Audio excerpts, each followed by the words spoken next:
இந்த வேத வாக்கியத்தில் சொல்லப்பட்டிருக்கிறது, பவுல் அப்போஸ்தலரினால் சொல்லப்பட்டிருக்கிற இந்த வேத வார்த்தையை அநேகமான போதகர்கள் என்ன சொல்கிறார்கள் என்று சொன்னால், இந்த அறிக்கை அவர் ரட்சிக்கப்பட முன்பு சொல்லப்பட்டதே தவிர ரட்சிக்கப்பட்ட பின்பு மேற்கொள்ளப்பட்டது அல்ல என்று ஆணித்தரமாக அவர்கள் வலியுறுத்துகிறார்கள்.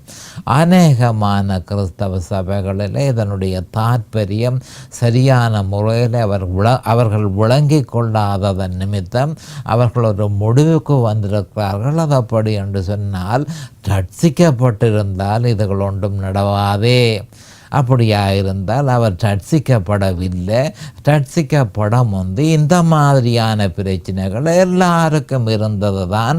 ஆனபடியால் இங்கு சொல்லப்பட்டது, ரோமர் 7:15 சொல்லப்பட்டது ரட்சிக்கப்பட முன்பு நடந்த விஷயங்களை பற்றி தான் அவர் சொல்லி இருக்கிறாரே தவிர ரட்சிக்கப்பட்டதற்கு பின்பு அல்ல என்று சொல்லி ஆணித்தரமாக அவர்கள் வலியுறுத்துகிறார்கள்.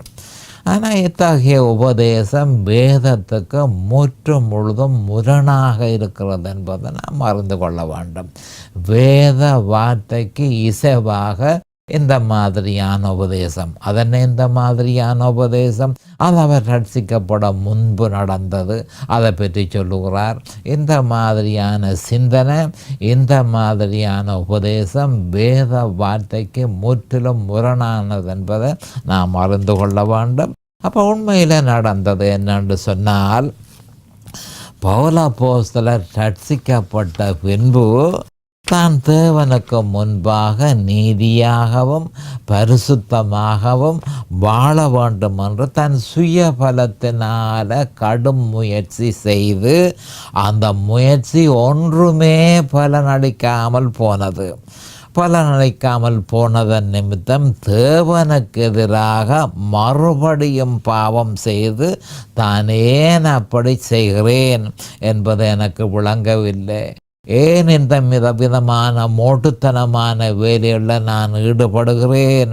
நல்லது செய்ய வேண்டும் என்று நான் விரும்புகிறேன், ஆனால் அதை செய்ய போகும் பொழுது இப்போ இந்த தீமையை நான் செய்ததை நான் உணரக்கூடியதாக இருக்கிறது.